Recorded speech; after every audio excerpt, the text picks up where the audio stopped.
Hi, I'm Lucy Molina from I Would Uncut, an event designers podcast. I am so excited to be launching off season 3 of the podcast. Make sure you're liking, subscribing, and comment down below. Listen, today's podcast guest has so much experience. He was someone who was DJing events for 13 years, and then he saw a need in the market for a management company to take on different venues.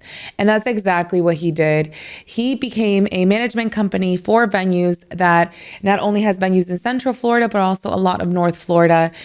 And I'm so excited that he's going to be sharing how he did it, how he got started in the business. And again, Chase has so much knowledge that he's going to be bringing. So make sure to take out your notes and also just be ready to listen. And I hope this inspires a lot of you that are either one, looking for a venue, two, looking for a new kind of outlook to take in the business, or just want to start a new sector in the event business.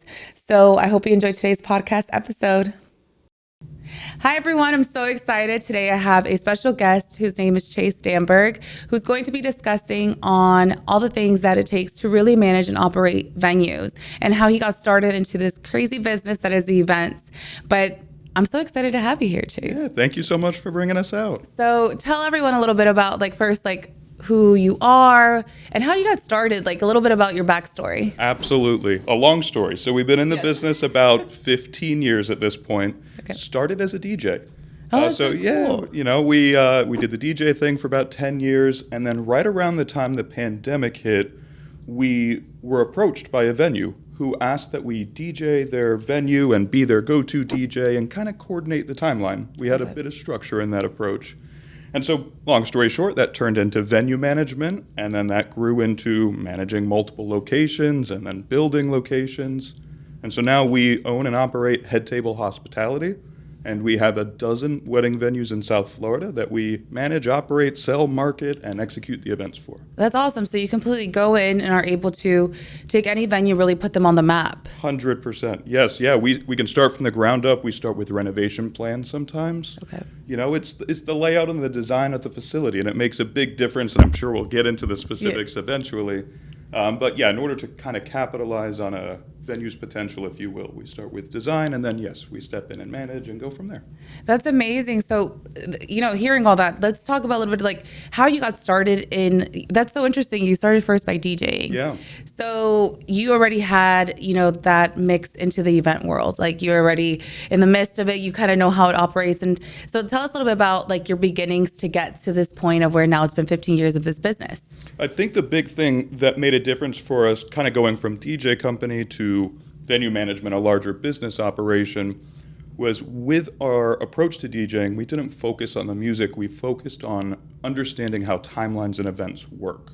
Okay. We found that, some weddings and events don't hire a planner or a day of coordinator, and some that do, they don't have talent fully kind of in place, and the wedding success kind of suffers, if you will, from lack of direction. Right. It's chaos. Absolutely. Yeah, I mean, it always is, regardless, no matter how much you prepare. But when you take that key element out day of, a lot of people don't think about the need for a planner, and they find out during their wedding that it's probably one of the more key elements. So anyway, we learned that approach, and we stepped up and we started coordinating these events when needed, just as a DJ. And that experience, I think, is what really drove us to create a larger operation, understanding how these events work, as opposed to just being a participating element of them, if that makes sense. Gotcha. So from the very beginning on, did you know hey, I really love working events, I want to get into this? Or was it something that you were hey, I see a need for this in the market? It's a good question. As much as I'd love to sit here and, we saw the market potential and capitalized, I think early on the intention was to grow the DJ company as large as we could get that, and then eventually kind of move on and do the big festivals and all that fun stuff. Yeah. And, we got there to a point. I've DJed for the Kardashians down in Miami a few times. We did a Life in Color festival. So we had a lot of fun, but I think, like I said, around the time the pandemic hit, the industry kind of bottomed out a little bit. For sure. No one's hosting events. Yeah. And, we had a decision to make. Are we jumping industry? How long is this going to stay down? No one knew at the time. But we figured, and I think it made sense, that, these venues aren't booking and hosting events. And so if we step in and kind of help them continue operations while everything's down, we found a little bit of a footing that way as far as business goes. So kind That's- of jumped one industry to the other. That's amazing. So tell me a little bit about like when you first like managed your first venue, like how you went about like executing that, like getting it, and what were some of the emotions or even the things that you were just like, okay, like this is a learning curve, like because it's like one of those things where you kind of like jump in and then you're like, okay, we know how to do this, but oh my God, this is so left field. So like explain a little bit of that like emotion feeling when you first like your first venue ever. Yeah, no, that's a good question. I don't know if I've thought about that too much. You know, I think my preferred approach, and I don't know if this is right or wrong. There's no such thing. Okay. You're good. I like that. I can sleep at night now. Is to kind of trial by fire within reason. Now, we don't gamble with the success or how an event plays out, but I feel that kind of stepping in and taking the experience we have and just figuring it out, if you will, to put it simply, is the best approach. So that first venue that we started managing, we sat down and just discussed how we felt it should go as far as how our tour is structured and packages structured and things of that nature. Right. And so we enjoyed it. I mean, it was really exciting, the first few tours we had, but the lessons, came very, very quickly. The venue management side is an interesting game, very different than DJing events. So, I think it was a positive initial experience, and it became negative pretty quickly, if we're kind of just being uncut and raw with it. Yeah. We found that there's a lot of different people in the world, and as a venue owner, a venue manager, you deal with the parents, and I'm sure most vendors do, but for some reason on the venue side, we just felt a lot of people brought their own opinion, their preconceived notion, if you will, to the table, and it made a big difference. I guess that's an easy way to explain that. I know every vendor, service type, they operate a little differently. Right. But I think there's a bit of a gap between how venues operate, and it's not a problem by any means. But, Karen over here, I think that's the wrong word, Betty over here, no offense, Karen, sorry. Betty books venue A, has a certain experience, she understands how it works, and she takes that and assumes that's how all venues are going to work. Like one size fits all, which is not exactly. Yeah. And so, we ended up, I think, to kind of boil it down, the issue was basically this preconceived notion is not communicated. And so when something they were expecting to occur a certain way or be included wasn't, it became a problem. Gotcha. And so I think that was our biggest learning curve, is figuring out how to adjust expectations of the folks we work with. Yeah, because just to get a little backstory for those, so since you manage all these different venues, you also work with so many different vendors. Absolutely. And there's different vendors for like each area, right? Mm-hmm. So tell us a little bit about like what it has been that process for you, like even making the connections and all of that, because that means that you have to be out there getting to know like who's who, and then getting all that kind of like packaged together, because I think it's an amazing process. Even with the venues you guys have been managing, that I see that you guys have a lot of the all-inclusive, and I think after COVID, that's genius. If you like, it made all the difference. It completely does. Yeah, I appreciate you bringing that up. There are a few elements of how we go about managing and presenting our venues, if you will, that we think make a big difference, and the all-inclusive package is. Yeah. I think to explain that, take a half step backward. We have a company culture we call the modern couple. Yeah. And we try to embody that culture into all the work we do. And to put that very simply, we feel there's a bit of a misalignment between how the wedding industry operates and how couples these days are expecting things to operate. Yeah. And so we essentially are trying to be that difference, trying to fill that gap. And you have Uber these days. You can order a burger to your house. You can fully customize whatever you want. And I don't know if that approach, that flexibility, that genuineness, if that's a word, has made its way over to this industry. Right. And so with that, to apply the flexibility side, we went with the all-inclusive package. 15 years DJing in this industry, we've made some good connections. For sure. And so our venues are located over maybe a 3-county range. Mm-hmm. And we've made these connections in all of these areas. And so we kind of narrowed down the choices we wanted to work with. We vetted them with a larger team of ours. Mm-hmm. We partnered with these vendors. We understood how their services worked. And we honestly maybe overstepped, maybe we didn't. We asked them to tweak a bit of how they adjust things to align with our values and the specific venue that we're operating. And that's kind of how this all-inclusive turnkey package approach went. So when you book at our venues, you can book a full everything, florist, videographer, bar, catering, cake, dinnerware, and our team will handle the planning. So you're not connected with these 10 different vendors. You're only planning with one It's like person. a one-stop shop. Exactly. And it's less confusing. There's not stuff flying all over the place. And it makes it so like couples, especially like when they're planning their wedding, they are able to say, hey, we picked our venue. And then I'm assuming you guys kind of take the lead from there and help them kind of assess like, okay, these are your options for like cake. These are your options for this. Right. And it facilitates the process already that from wedding is already so stressful. They're already going crazy for all the other little details Right. that makes it like a one-stop shop. 100%. And you hit the nail on the head. Yeah. We kind of explain it like, if you go to buy a house without a realtor, you have no idea what you're doing. Right. And so, you go into planning a wedding without a planner or some sort of assistant, you can do it, but it just makes it so much more stressful. And so we don't require planners with our facilities, like a couple to hire a planner. Right. And we see both sides of that. We see some of these couples, as much as we're willing to help, they do. It's the reality of the business sometimes. They kind of have a little bit of a mental break. The strain gets to them. Yeah. All different types of couples are planning, so some folks maybe can't handle the stress as much and have other things going on. So I guess the point I'm making there is we chose to include planning, a more comprehensive planning, in all of our venues as well. We realize most folks choose not to hire a planner, and some do, but we don't want to roll the dice. At the end of the day, the way their wedding plays out, which we're responsible for, at least I feel we are as the venue, is a result of the vendors they hire and the work they Correct. do to prepare for it. And so if there's no one filtering or overlooking or assisting to ensure those plans and vendors come together the right way, we're leaving the success of their wedding up to chance. And whether or not that's our problem, so to speak, we do genuinely try to make sure we do everything we can to kind of create a positive atmosphere. So that's why we include the planners. They do whatever's needed. By default, there's no extra charge for it. Genuinely, we'll answer text at 1, 2 in the morning. Bride can't sleep, she's stressing. Let's talk through it.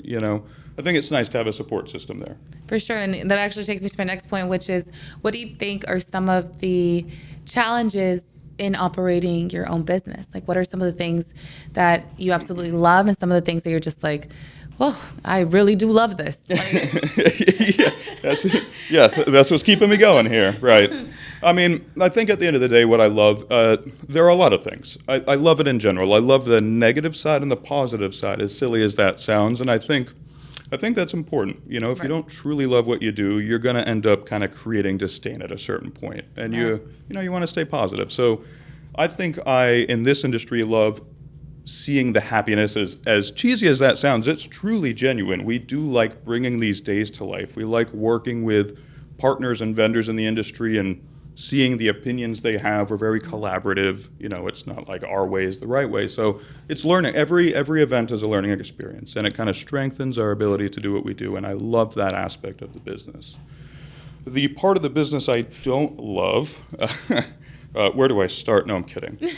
Realistically, at the end of the day, I don't know if there's really anything I don't like. I understand what we're getting into, and I know kind of what the ups and downs are. But I think it really just does boil down to the varied opinions and preferences of the people we work with, and that kind of comes to that misalignment I mentioned earlier. And when somebody kind of just in their own head, they think that something's done the wrong way, there's no correcting it, and they're really aggressive and they're negative, and you do 8 months of work and you bend over backwards and you don't charge for things and you put your soul into it, and then the breeze blows the wrong way and a napkin flies off the table and it's the end of the world and mom is pissed off, and it feels a little disheartening, if you will, that you put your soul into something and something superficial can go wrong or can be misinterpreted, and it kind of just sets the whole thing off. Yeah.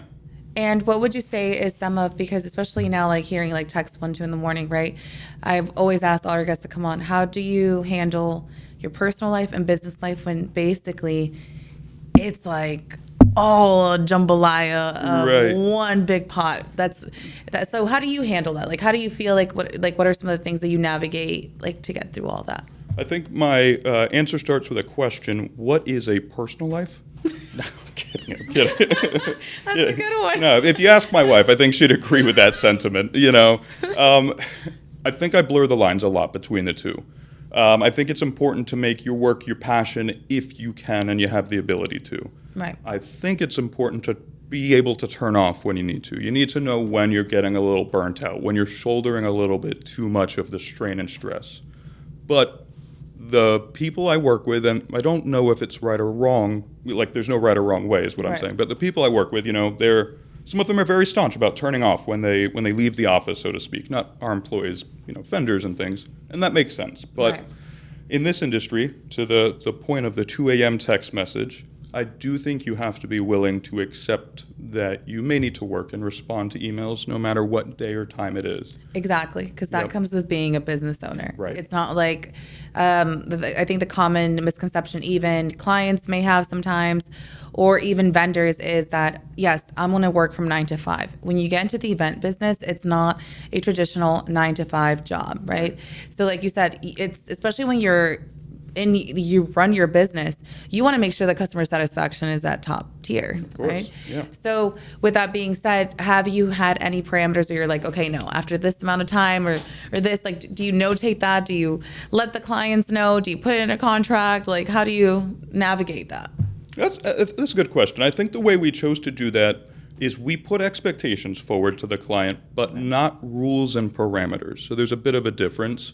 We explain and express that they are welcome to call us anytime, literally 24/7, over the weekend if they want to. We want to make sure that we're putting that out there, and that's one of those modern couple things. We feel a lot of like traditional venues are very restricted. I love how you guys call them modern couples. It just makes so much sense. Yeah, it does. Absolutely. So the whole restrictive thing is something that really got us. My wife and I planned our wedding 3 years ago, and she's been with me, working in this business for 15 years, And so we chose to kind of not state that we're venue owners and just feel the experience out. Mm-hmm. And it was restrictive. It was non-responsive. It took 2 weeks to get a text back. Yeah. So coming back to what, I was talking about, we wanted to make sure that we didn't act in that same manner. So we explained, hey, reach out to us anytime if you want to, call, text, email. However, it's important to manage expectations. That's something we value a lot as a business, both within ourselves, our team, and the clients we work with. And so we do also convey that between or outside of these time frames, it's not guaranteed that we'll respond. You're welcome to call me at midnight, but please don't expect a response and tie emotion to the fact that we didn't answer the call. And same on weekends. We may be working a wedding, and maybe we're not. So I think that's kind of how we balance that 24/7 business side. We let them know they're okay to talk to us, but we also let them know it's not a guarantee. And I think managing those expectations allows for a nice balance. Yeah, and I think it's awesome. Also, it shows that you guys are good at managing, because you're not only managing clients, you're managing vendors, right? So you're kind of like having to deal with both ends of communication. Yep. So when it comes to, let's say, a client making a last minute change, how do you relay that, or do you give them a time frame and then let the vendor know? Like what is like if I come in and say, listen, I want to get married here and everything, but then 2 weeks prior to the event, I'm like, hey, I want to add this, and this. You don't only just have to speak with me, like you now have to go talk to the vendors, and that even adds another domino effect. It does. So, yeah, like how do you deal with that? Well, that was part of the learning curve. We found that ended up being a consistency. But the answer is the same. And so I suppose a lot of our success, at least as a venue, is with expectation management. Okay. And like I mentioned at the beginning, some of these folks have worked with another venue, so they assume they may work another way. So maybe that's where that really came from. Mm-hmm. So in this case, we manage the expectations across the board for our clients. Communication, changes, last minute, what you can and can't adjust, whatever. And same with our vendors. The way we do that is we've written an additional document we ask the client to review and sign on top of their contract. And it's a positive document. It's an expectations document. And it basically communicates, at the end of the day, we want you to genuinely make sure that we're on the same page. So here are a few things to expect moving forward, like last minute changes is one of them. So put it simply, we provide a cutoff time. You really can't make changes within 30 days, which we think is realistic. Yeah. We go to our vendors and we explain, we're telling clients they can't make changes within 30 days, but what is the latest or closest to an event that you are willing to make a change? Right. So Like we if you kind need of mark extra that. chairs, extra Right. things like that. Yep, and so we note that, and so most of our vendors are comfortable operating with changes a week or two out, because we kind of had that conversation ahead of time, not in the moment panicking, a week before a wedding, kind of preparing and making sure everyone's on the same page is key. And so that gives us a little buffer. We tell the client, hey, can't change anything, within 30 days, and if the sky falls apart and they really need to, we obviously have the ability to do it. Okay. So that's a long-winded way to answer your question. It's No, just it's- expectations. No, Yeah. expectations. It's like, like the whole management process of it. And what would you say has been one of the most challenging aspects in your business that you can remember? Like the first one that comes to mind. I think on the venue side, every single little aspect matters and gets its spotlight, and by that I mean good and bad. Lighting at our venue is amazing, and then one light goes out an hour into the event, and that causes an issue. The AC may go out. The flooring needs to be polished a certain way. Even pest control is something you guys have to think about. Yes. Like, Yeah. So the little things I would never have thought are part of a wedding, if you will, part of the design process. Like we have a property that's on the ocean, right on the beach, Yeah. and salt from the beach ends up kind of creating marks on the windows. You can clean them, and a half hour later, you'll still have the issue.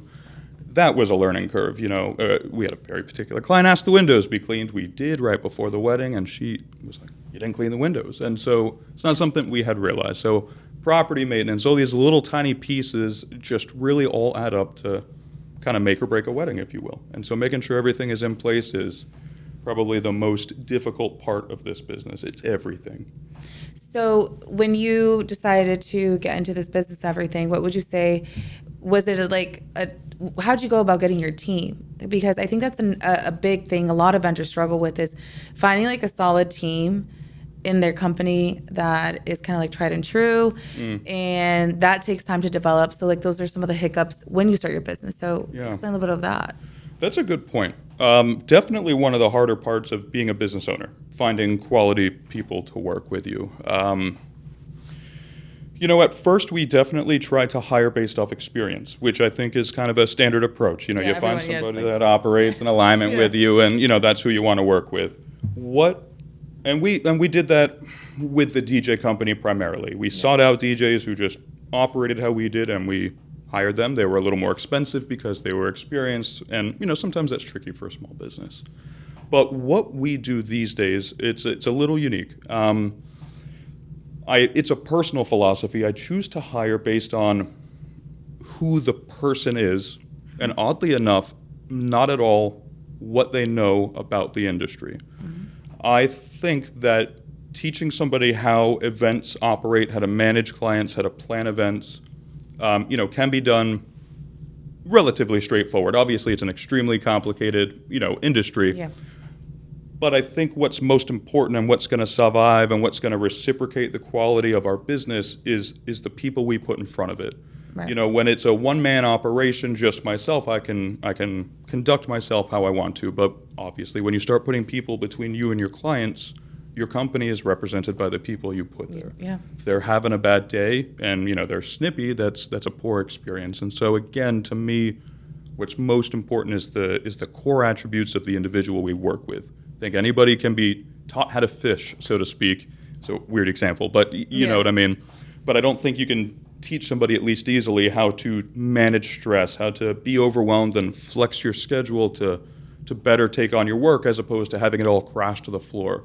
How to communicate with your boss, and can you help me with this? Absolutely. I think those are what we find to be most important. So it's more like I would say, I think it's great though, you look for more of the characteristics that make someone good to be around people. Because Absolutely. like you said, you can, like there's so many different vendors, right? So like say they're a florist, but they're kind of like a new florist. They're kind of learning the ropes, but you can kind of show them like, listen, this is the caliber of work we expect. But if they're already like a diva, which there's so many of those, and in the industry, we've talked about this with all the different vendors that have been guests. There's so many divas in the industry. No offense to anyone that is, but it's You do you. difficult to You do work with. you. You do you. Yep. But they're difficult to work with. So that's a big thing. Because again, you can't also just, let's say micromanage the vendor, Of course. you know? No, and I think that inhibits their performance, and that's not something we want to do. You have to allow for freedom. And so I think it really comes down to how you vet the people you choose to work with. If you really, and this was also a learning curve, if you really don't vibe well and connect with some of the vendors, but they do incredible work, and you choose to prioritize working with them because they output such good work, that's great, but in the long run, it's not going to work out no matter how much you want it to. If you're not aligned with values and the same expectations, it's a ticking time bomb. And ultimately, that affects your client's experience down the road, especially in our sort of business with venue planning. You know, we sell packages, we represent these vendors, and if we have a falling out with somebody, you know, we have 6 contracts on the table with that vendor. And at that point, we hope that they can still present themselves in a professional manner, even if they may have whatever disdain for us at the time, if that makes sense. So it's a tricky element, is working with these people, giving them enough rope, and I guess in order to do that and feel comfortable with them kind of operating on their own, you have to trust them and like who you're working with. As a designer and also as a future bride-to-be, I have one store that I cannot stop going to, and that's Event Decor Direct. Event Decor Direct has your one-stop shop for all decor items, from fabrics to hardware to ceiling draping to dance floor wrap prints and so much more. It is honestly obsessing how much I can just look through here and I'm like, I should add that to my event. As all of you that are listeners and viewers, you get iWet Uncut 11 as your code to get 11% off on the website. All you have to do is put iWet Uncut 11 to get 11% off. And you will see that your design process will become so much easier. So whether you're a designer, a bride-to-be, or someone who just loves the industry and loves designing, this is your one-stop shop. So, Chase, now that you've been 15 years in the business, what does a day look like for you? Like, what is a day? Like a working day, like a Wednesday? Yeah, they're all the same, to be completely honest at this point. Yes, I mean, as far as just like schedule and approach, it's early and it's late right now.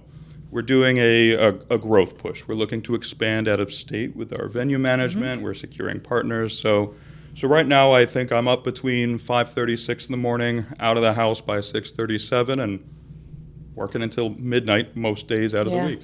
And then, you know, my wife, she's phenomenal. She worked at the Breakers in Palm Beach, if you're familiar with the local resort. So came from a lot of good polished background. And when we knew we wanted to expand, I brought her in and asked her to handle the client side, the expectation side, the business day-to-day, if you will. So I suppose at these days I'm more on the back end and kind of just cranking through. But it sounds like you guys are a great team. Oh, yeah. It's important. Yeah. A lot of people told us not to get in business, No, you know, I with think your, honestly, no, like I can't wait until my fiance get to business. No, like I think it's amazing. It's the best thing, I think, because it's like yin and yang, and that's why you guys are married. That's true. You guys are able to be one. Yeah, exactly. You know, like the business, especially events. So with that being said, so your day to day. So being now, like, what do you see? Let's say some of the future plans you have now that you've been doing this. Like, what are some things that you hope to see for your business? I mean, as far as our company goes, I think our next goal is really just pushing through very deliberately designed, purpose-built venues. A lot of the properties, maybe in South Florida, you know, weren't built from the ground up, meaning to be a wedding venue, if you will, if that makes sense. And that's what we mean by purpose-built. Venue designed to function and operate for weddings primarily.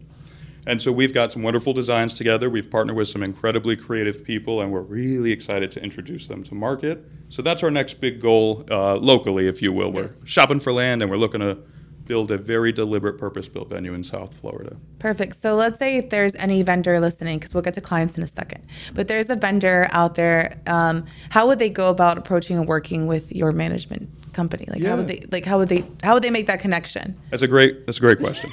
And any possible way that they can get in touch with us is the simple answer. If you happen to stumble upon one of our venue websites, please just reach out directly. Let us know what you're looking to do. But we do have central websites, so theweddingvenuecompany.com. That's one of our DBAs. Head there and just reach out to us. You know, send us the work you do. And just like with how we hire people who are unexperienced, we do work with vendors of all kind of levels of elevation, if you will. We manage venues that kind of range the scale as well, and so we can work with everybody. And we definitely believe in growing with vendors, especially ones that are starting out. I think this industry can be a little segmented sometimes, a little I agree. competitive. Yep. Like, hey, you drowned, I've got a raft, it's not my problem. Yeah. But we're definitely big I in. think especially in Florida. Oh, yeah, I know, It right? happens- yeah, it I happens don't a know lot. what it is. Yeah, it's probably Miami. Yeah, I'm kidding. It's the Miami effect, you know? Well, no, and that is actually was gonna be one of the next points. Have you seen that, like, for example, you managing all the venues and things like that? Have you started to see kind of like that Miami kind of way of work bleed into more of the north area? Like, for example, down south, it's like I know specific vendors that they travel with only like using the same people over and over again, and it's like they completely ice out anyone else. Yeah. Have you seen that kind of being in North Florida the thing as well, or do you it's just more Miami? That's a good question.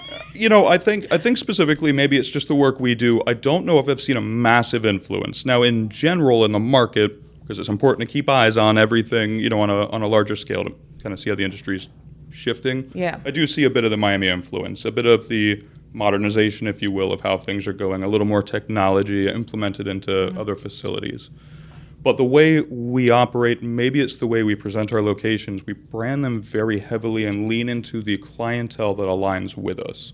So we have a beachfront property in Jensen Beach, and there's a certain type of demographic that we've noticed is attracted to that venue. Correct. And that's who we're kind of leaning toward, and that demographic is not from Miami. Yeah. However, we also have a very modernized property, a lot of the technology and a lot of the lights, and just it looks more elevated, and that has attracted this Miami bride clientele, if that makes sense. So that's about where we're seeing that Miami influence is, if we're aligning with the expectations of that market. But that's so cute what you said right there, and I think it's important for many different even vendors to kind of realize is that you kind of scope out the space you're working in, and you start to see the demographic and the population like that's there. Like, is this kind of like the bride that loves the beach? It's more organic outdoors, or is this like the bougie bride, for lack of better Yeah. words? So these are all the things that like are very important to see. So when you go to like these venues and you start to acquire them, like, tell me, like, how do you go about your research? And you're like, okay, this is gonna work, or like, no, we're not gonna manage this property. Like, Yeah.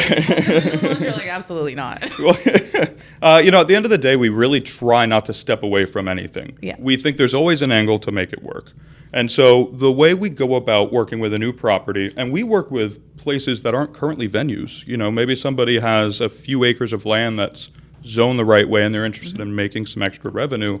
We can go in and create a build-out plan. Hey, build this, make it look like this, we'll help oversee it. Kind of turn your place into a venue. But for the places that we step into, I mean, it's so multifaceted. I think it depends on local competition. What's the standard kind of venue in the area? That's the standard expectation for that area. The venue that we step into, what does it feel and look like? I think let me stop myself. I think to answer your question the best, it depends on the aesthetic and flow of the space. I think that's your big thing right there. So when we walk into a place, is it really elevated? Is it modernized? Is it Italian? Is it just a four-wall event hall, whatever the case? Or is it just like a plot of land? Yeah, exactly. So does that mean like something like that? Would you come in and kind of give them like, here, this is what we recommend you do? Or do you really get that detailed where you go in and start doing almost like this agricultural project with them? Like, Yeah. Definitely detailed. Wow. Definitely detailed. We started with just management. Yeah. We have a three-focus process for our partners. We start with developing and aligning the existing venue with the trends, demands, and standards of the market and today's couples. So we call it a build out, design, and align. That's our first focus when we start with a place. It's easy to step in and just start managing. But we want to, as cheesy and advertised as it sounds, we want to capitalize their potential, and, Right. we do. We think that there are some very easy, obvious things that can be done to adjust the way it's presented, the way it looks, the way it acts, the way it operates, the venue that is, that better aligns with their target clientele. So we start there, then we step in and manage. We embody that modern couple into our management. We think that's key, giving as much benefit to our brides and couples as possible. And then our third focus from there is ongoing development. And, that's as simple as just keeping a pulse on the industry, the local market, making sure you're seeing who's opening and closing and how things are changing. And being able to implement those adjustments into the property we manage, we're staying actively competitive. Right. So that's how we go about things. Yeah. So it's so interesting because like I'm gonna give you a scenario. For example, there was a specific space that wanted to become a venue, and they have a beautiful property. It's an owner, but from the moment that because this was when I was trying to find a venue. And this is showing an example of how, like, I think a vendor like that should definitely get in contact with the management company because this is why they lost, I feel like, that business. So I went in and very nice woman, but didn't, like, was just, like, saying crazy prices. Then also, like, kind of didn't know, like, the elements of, like, okay, is there a noise ordinance in this area? Right. Also, what are the do's and don'ts of this? Also, how many cars fit in this parking lot? Like all the key things. And then at the end of it, it was like, oh no, I don't want them to go here, here, here. And I'm like, you do realize for couples or even any clients you get, you can't be restricted. Like you have to have some type of parameter. So that's when someone like that would definitely benefit because you guys would come in. But see, that's what I mean. But like once she starts giving you all this and kind of like wanting to say, I want to make like 80% of the profit and give you Right. like 10%, it doesn't make any sense. Of course not. Of course not. So do you kind of already like in your mind, do you go in and you're like, okay, like there's this base or, you know, this is just not going to be a good contact? You know, I think sometimes you have to have that conversation at the end of the day. And part of our learning curve, we didn't consider that, but we've had partners like that Yeah. that, you know, we start working with and everything sounds great, but when, you know, the event planning starts and the questions start rolling in and we have to convey these to the owner, you know, we're going through our first few events and they just have the most unrealistic expectations. Yeah. And I think our biggest lesson in that space is starting to book events with a new owner, a new partner, when the renovations and build out has not been complete yet. Yeah. You know, we had a partner and, you know, they were gonna build things out a certain way, and halfway through that process, after we've put some events on the table, they were like, hey, we're not gonna put power into the building. Is that not like the craziest thing you've ever heard? Yeah, that's insane. He's like, you know, we have power. What's the purpose of that? Yeah, I know. What the hell? You know? Do we need to bring generators? That was what he thought, and that kind of goes to your point. Some venue owners, I mean, I assume most who aren't experienced, they don't have these expectations that They just want to make money. exactly, and They in don't their wanna think head, about the experience. easy, you know, just Yeah. do a generator, right? Exactly, but it's just not the way it works, and so that misalignment between owner expectations and how the industry works was a big learning curve. And I mean, at the end of the day, it comes down to us being, I think, a little more firm with expectations. There's that keyword again, with them up front. You know, we explain that, hey, we know it works and we're going to want to adjust some things. We want to make sure that you're aware that's going to occur. At the end of the day, it's your property and we want you to feel comfortable. So you have the final say, but no, this is what is kind of influencing these adjustments, these standards, these expectations. It's not our preferences, and it's not you, the owner's preferences. They have nothing to do with this at the end of the day. So it's definitely an interesting aspect of working with other folks, especially ones that aren't experienced in this industry Yeah, because I have no idea. at all. So let's say that there's a bride out there or anyone who wants to have an event at your venue.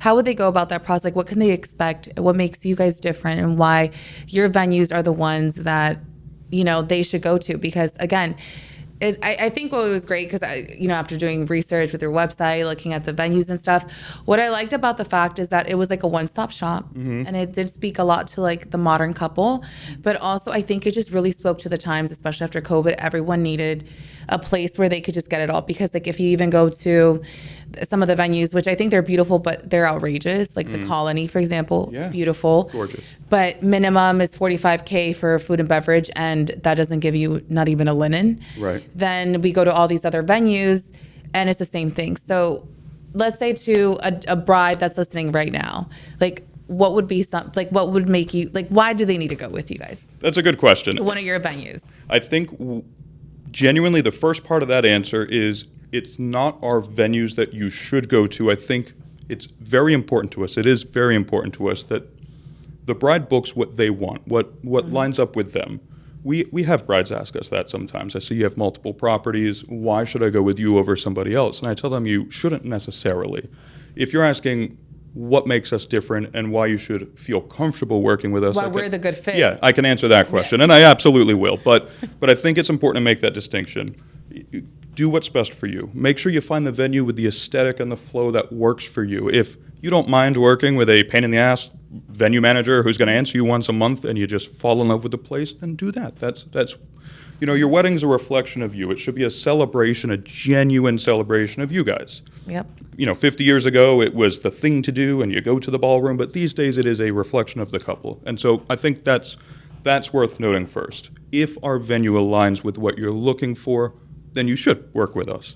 But as far as how to feel comfortable, why to feel comfortable, I mean, at the end of the day, our team is genuine. They really, really care about what they do, and I think that's important.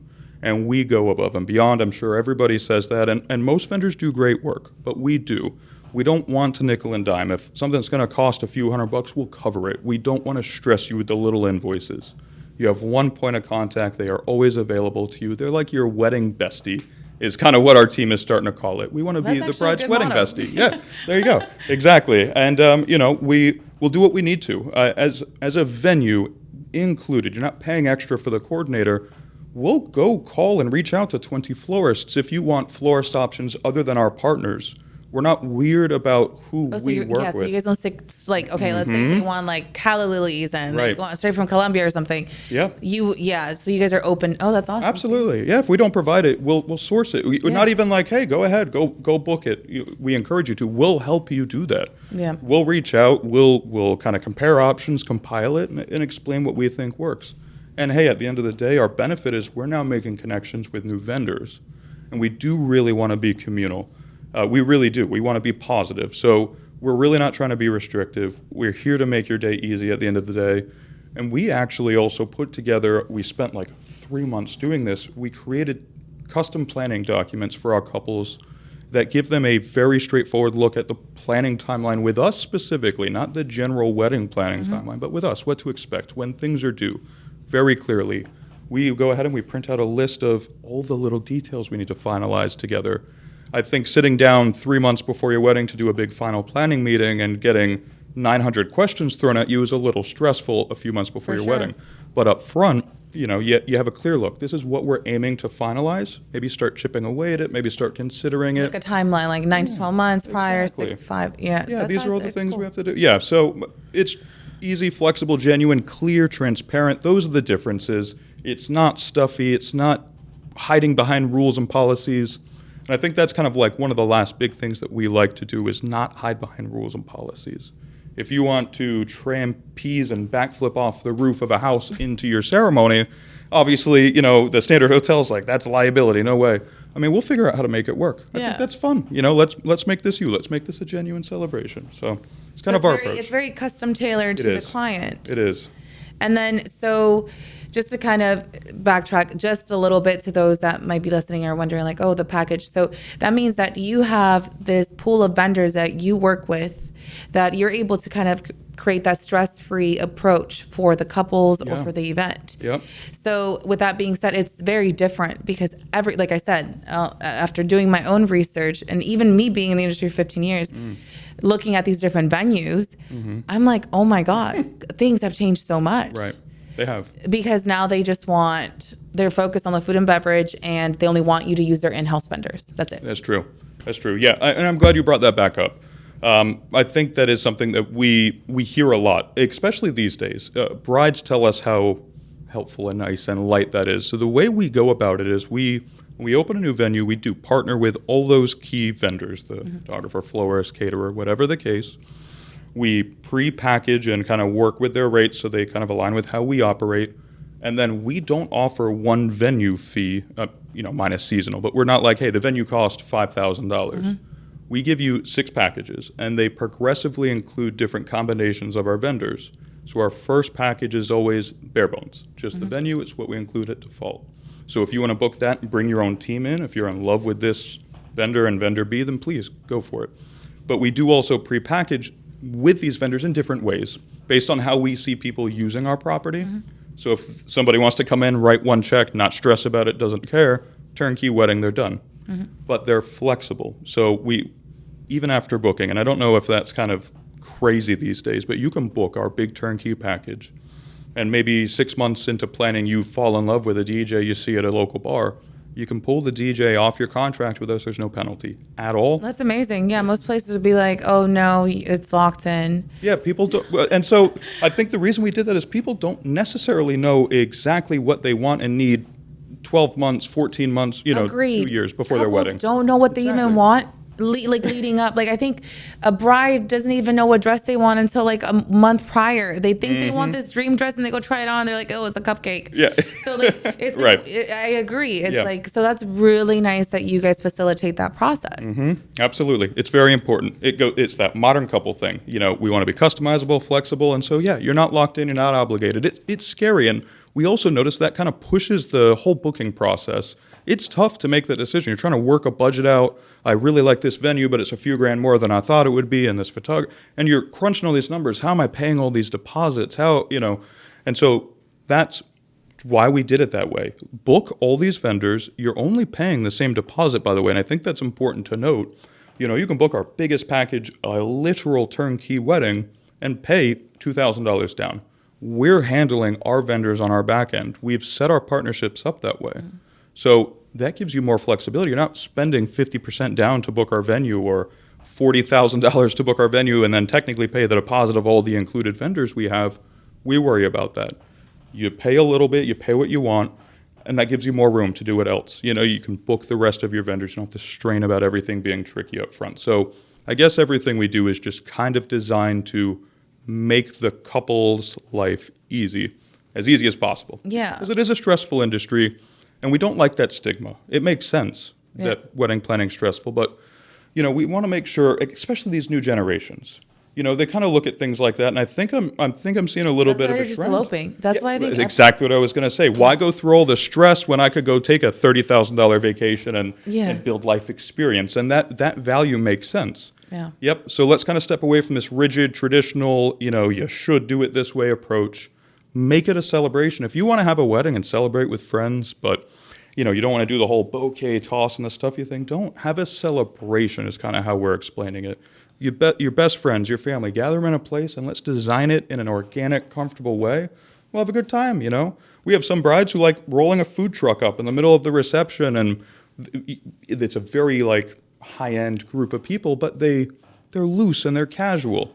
And I like that they don't need to align with the formality. They can create whatever kind of wedding they want. I think that's important. For sure. And that was actually going to take me to my next point. What are some of the trends you're seeing a lot with your clients at your venues? What are some of the trends that you're seeing nonstop? I think for example, one of them that we were seeing nonstop was the champagne towers, which are so cute. Yeah. And I'm like, it can break. Yeah. It's so stressful. Yeah.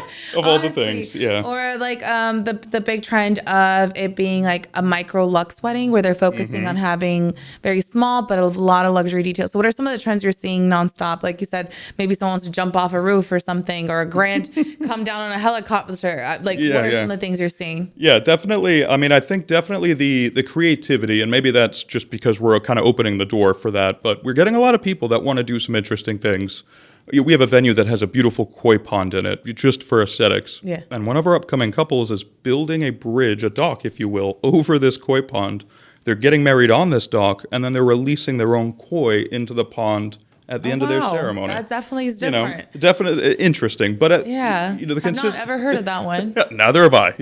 We'll see how that goes. Especially because Dad's building that little dock, so hopefully Dad knows what he's doing. But trends overall, I think we're definitely seeing the smaller wedding, the smaller, more genuine.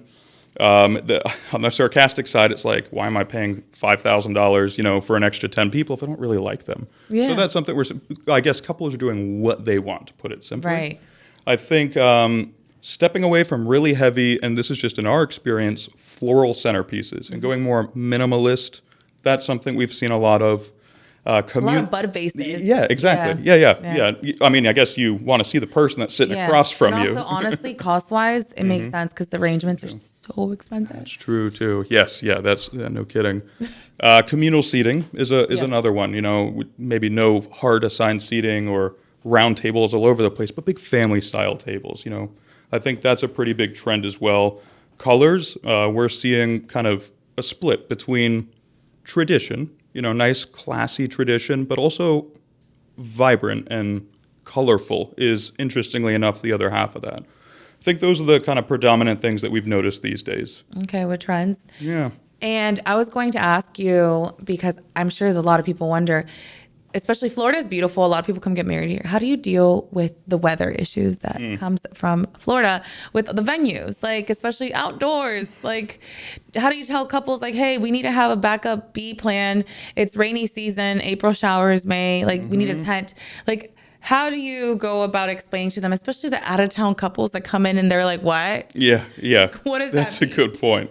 Well, one of our staff on our team is a professional rain dancer, and so they go on property and they make sure they do a dance the morning of. No, I'm kidding. No, it comes back to expectations. I think you just have to have those expectations with couples, and you have to pre-plan the solutions. So do you have like in season, out of season for that reason? We don't. We actually, okay, that's something we've chosen from the beginning not to do. We don't actually even change by day of the week. Oh, And that's actually different. Yeah. It is. And I don't know if that's just like a personal preference. It's kind of bled its way into this operation, but obviously profit is important, but it's really not what drives us. And so to charge more for a Saturday in season than you charge for a Saturday out of season Or Sunday, is the something like- difference yeah. between preference at the end of the day. It's kind of the same amount of work. It's going to be the same cost to staff it. We're not interested in getting as much for our events as we can. So we basically set a minimum, for lack of better words, and that just applies to everything. So that's one of the, to kind of address that point. But do you mind reiterating your question that you had kicked off with there? Yeah. So basically, now I'm trying to remember what I had. Run it back. No, I'm kidding. No. So I guess that, we did talk about the trends, but like, for example, like you said, you don't really base it off like days of the week and the weather and all that, which I think The is weather backup, that's what the you're weather. asking, yeah. Because a lot of, there's so many venues that as soon as they're like, okay, it's October, they're like, oh, okay, Right. well, that's at your own risk, right? sure. So like you managing these venues, how do you deal, especially like hurricane season, all that? Like, do you think like ahead of time, like, okay, like you pre-warn the clients, or like what's the process with that? It's a tricky aspect, especially with our outdoor properties. I Yeah. mean, you essentially consider they're pretty dead for the summer, sometimes for the most part. The way we go about it, it's on the legal side, which is important with like the contract and fine print, and again, expectations. So within our contracts, we want to be flexible as well. We note that if there is a hurricane, this is not just a rainstorm, but something larger, a hurricane, a national state of emergency, couples can move their event, their wedding, whatever, to any date they want if it's open. There's no cost, obviously, to reschedule it. But if they want to cancel, they can. Full refund, no ifs, ands, or buts. It doesn't matter if it was a day before. So that kind of puts that comfort up in place.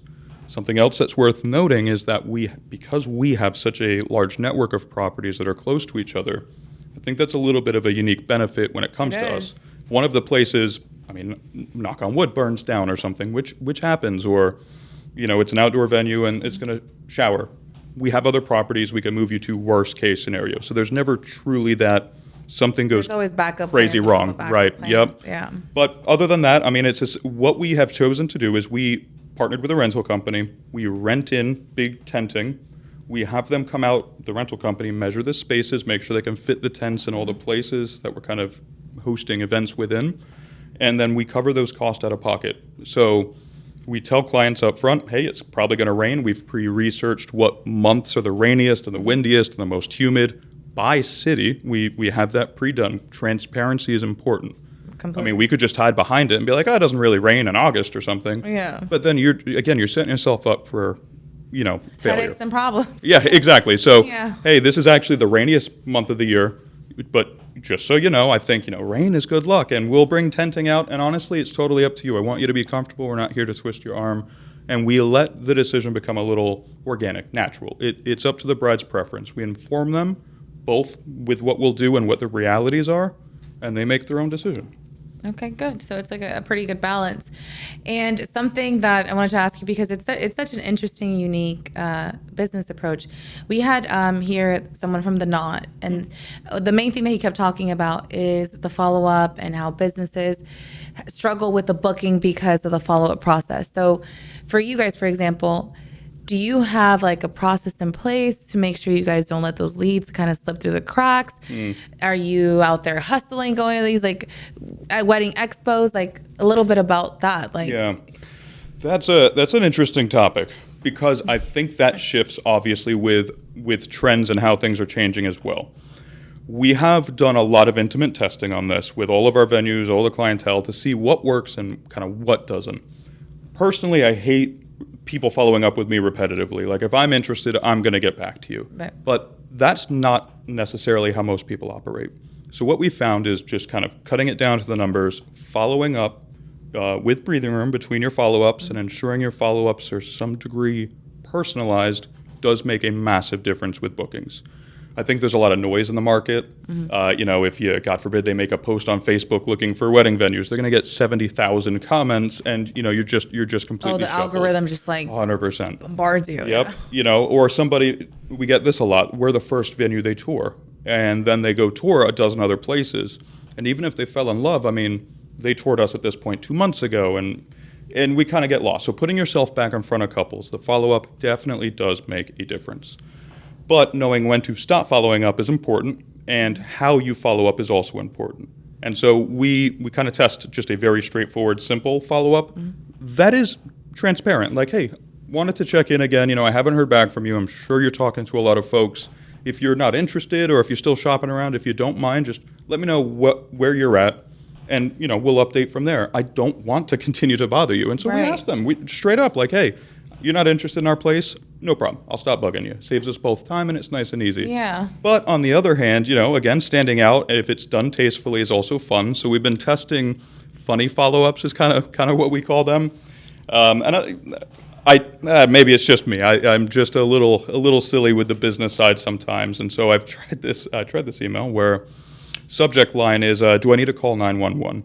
And And the email is like, have you fallen? And, like, you read the caption, you're like, what are they talking about? And it's like clickbait kind of. Yeah, exactly. But you want to make sure you buffer it because hey, have you fallen because you haven't reached back out? So I assume something's gone wrong. But we kind of just play around with it. It's perfect because it speaks to like the modern clientele. That's true too.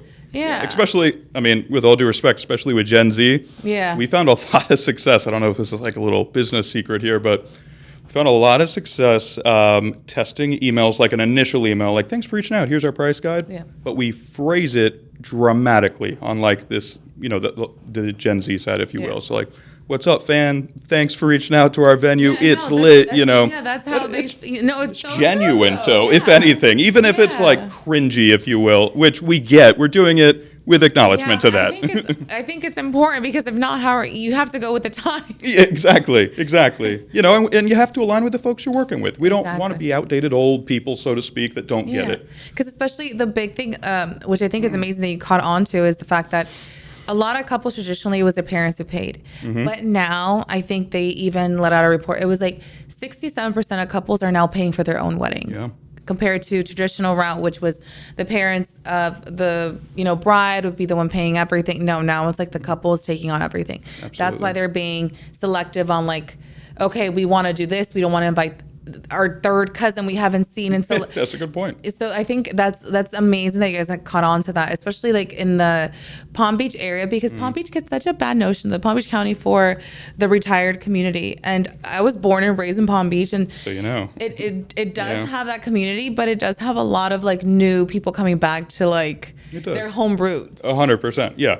And those old stuffy folks aren't necessarily the ones planning weddings, luckily. So don't have to worry about them too much, Yeah, they're definitely not. Now it's like you said, like, no, I want what I want. I want to like jump on like out of the roof and like I want to get custom shorts made with it. It's completely different. Exactly. So that's awesome. So kind of to close out the segment a bit, what would you say is advice you to give to any entrepreneur? Like, that's a good question. I had thought about this. I was wondering if you would ask. Oh, for sure. Yeah, and I'm very confident with the answer. It's do good business, and I think that applies to a few different things. But do good business with the people you work with. Sometimes we find ourselves where we've billed somebody and they don't remember they've been billed, and so they zell us another payment. I mean, send it back to them. Hey, you've already paid this. Yeah. If we get a tip in centrally and our team worked an event and it was 3 months ago, we track that team down, we pay them. we're making sure that we're clear with our vendors and expectations, clear with our clients. If we make a mistake, we're paying to fix that mistake, obviously, as we You guys should. are very honest. It across the board, to the clients we work with, to the people we work with, to our own team, with ourselves, the way we price. Honesty, good business, it's what's going to get you through at the end of the day. Your face, your reputation is extremely important. And for your own soul and comfort, for that matter, as well. And so when you do good business, your word of mouth grows. And that, I think, is very important to scaling a company. You're paying to acquire clients, especially in this industry. It's kind of like a one and done. You spend all this money acquiring a bride. She's not getting married every 3 years. I mean, hopefully she's not. Yeah. Unless it's J-Lo. Yeah, exactly. J-Lo, She's calling J-Lo out. Yes. But so word of mouth really helps. And that comes from doing good business. And then your ability to be referred to by vendors you've worked with. Maybe a vendor you work with when they're smaller and you're kind of helping get them up. Right. They expand their business massively, and then they become an asset and they bring you up. It just bleeds through. Good business, I think, is at the end of the day what is most important. Being very honest and all of that. No, for sure, because it's like you're kind of leaving a trail where like it also is setting a great reputation that you're someone that they want to work with. Exactly. Yeah. So that's awesome. So tell us what social handles or website they can all check it out, which also will be listed down below. So that way you guys can be sure to follow. Amazing. Yes. When it comes to social media, we like to act in the shadows. So our core company, we actually don't do the Facebook, Instagram thing. It's something we're trying. But we have websites. So Perfect. please. So we'll be sure to link it. Bother us, theweddingvenuecompany.com, headtablehospitality.com. That's our management company. And if you do want to kind of reach out and just bug me a bit, my personal Instagram is Chase the DJ. You got to spell DJ out, Deejay. That's where you can find us. There you go. All right. Thank you so much, Chase, Thank for you. being on. And make sure to follow, like, and subscribe. The handles will be down below, and also all the contact info. So any of you brides or vendors, feel free to reach out because, again, they have so many different venues. And it was a pleasure. Thank you so much for coming on today. It was wonderful. I appreciate it. Thank you.